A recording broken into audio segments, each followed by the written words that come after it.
comes from a stock of honest men and women whose asset is their forthrightness in dealing with public issues, their sense of candor in managing relationships, and their brilliance in debate about what a country or an institution needs. They may be disagreeable, but they do their work and they speak with conviction. Sadly, many are leaving us today because they were born when Uganda was still a colony. And as you can see, Professor Kanyeihamba was born at the start of the Second World War. These people took early education when few people went to school, and they excelled. They served the early unstable governments of Uganda in the 1970s and 1980s, and they brought the movement government into the knowledge and acceptability by both domestic and international audiences. At the time, very few knew about NRM and its leaders, and even a substantial global opinion used to call NRM leaders communists. This cohort of our leaders, represented by Kanyeihamba, are now dying, and they are buried in their country of birth, not in exile, and this is something to thank God for as a country. Professor Kanyeihamba was very sincere when he disagreed with you, and he told you what he felt and thought about you. It was you to convince him otherwise by the force of both your character and ideas. Many people will instead speak ill about you in the dark, and they smile when they meet you. He was different. I remember when he was head of the Legal and Drafting Committee in the Constituent Assembly, he disagreed vehemently with my evening summary reports of the sessions to the media. He came to my editor to protest, asking my editor to either substitute me with another person or to restrain my writing, which he, Professor Kanyeihamba, thought was more opinionated than actual. I listened to Professor Kanyeihamba when I was told he had held strong opinions about my work, and out of this we became good friends. Years later, when we settled in the same neighborhood in Obuziga, he called me about a young man who had done a shoddy job for me and who had run away from work that I had given him. He insisted, Professor Kanyeihamba insisted, I must pay the young man even if his work wasn't pleasing. I listened again and did what Professor Kanyeihamba asked me to do. That tells you he worked with people of lower means as well as high status, freely, equally, and joyfully. I suppose this is also why in 1988, when I was a young man in high school, he came to our small village of Byazo in Kenshunga of Chiruhura as minister of government to arbitrate in a family conflict of my late grandparents.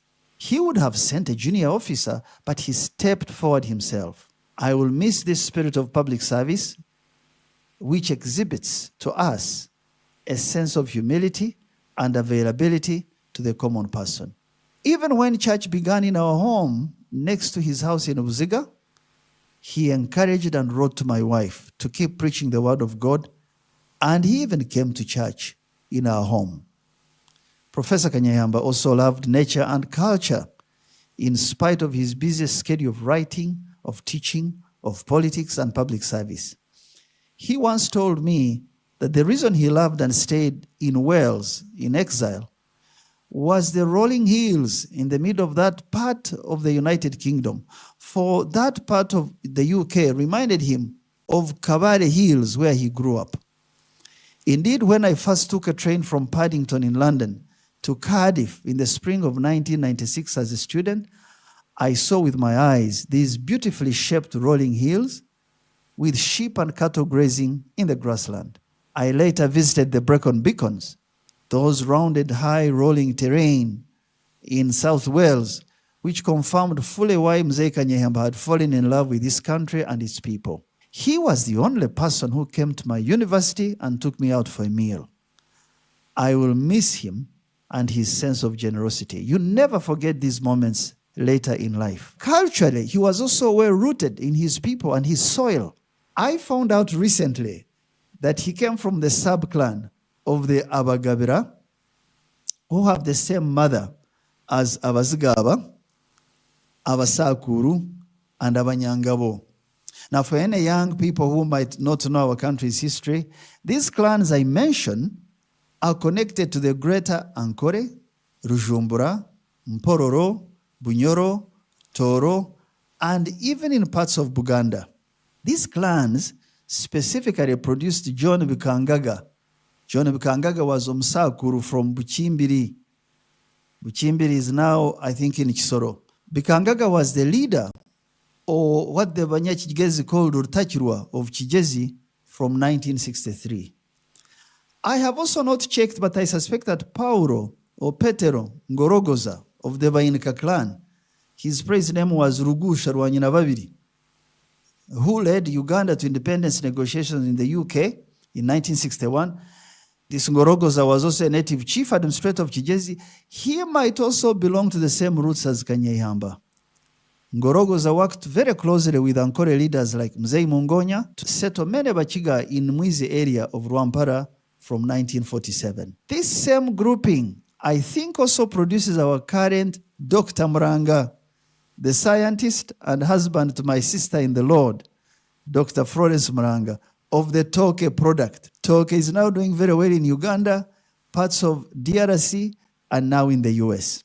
Now do you young people see how connected through Kanyeihamba and his roots we are as a people? Those of you who want to separate us with tribal and religious talk of yesterday, you will fail.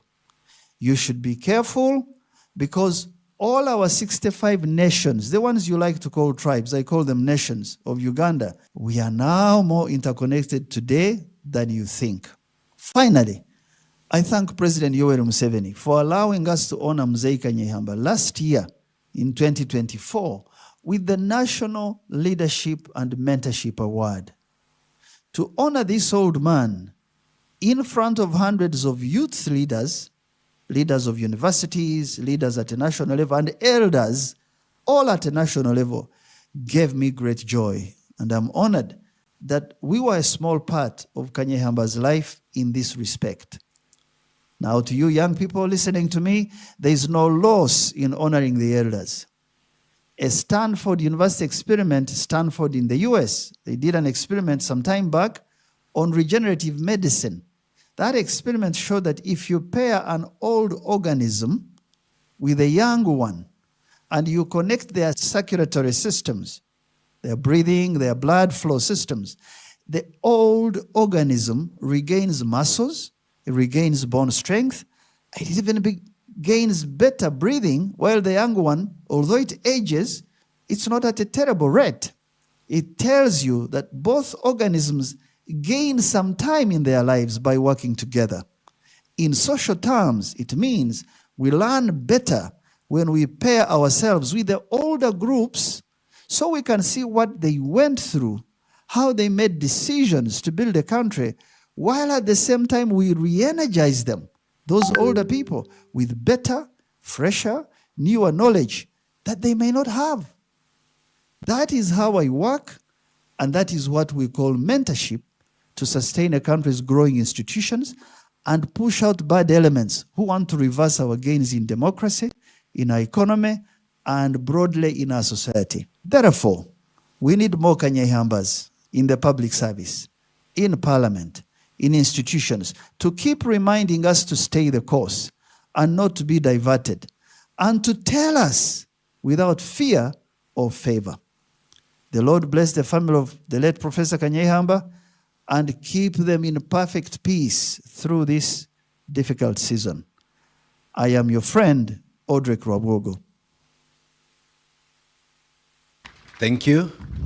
And so, in that latitude, I'm inviting Mrs. Rose Katera and family to step forward as in-laws to the Kanyeihambas to make your remarks, guided by the fact that this would be more beneficial if there was a mix between Runyankwe Ruchiga and English, so that our folks in Nyamasizi can pick this message from a family that has worked with Kanyeihamba for a long time. I don't know whether it is preempt her speech, but legend has it that 3 distinguished young men pursuing a career in law left Uganda. A one Kanyeihamba, a one Katera, and a one Mulenga. All of them now deceased, but their legacy lives on in their children. So much so that that very tall, gigantic man accompanying his mother, Justinian Katera, also risks having a signpost perhaps longer than that of Professor Kanyeihamba's house, because so far he has acquired almost all academic credentials that Professor Kanyeihamba had, except, of course, being a Supreme Court judge, a senior counsel, and a double PhD in law. Mrs. Katera.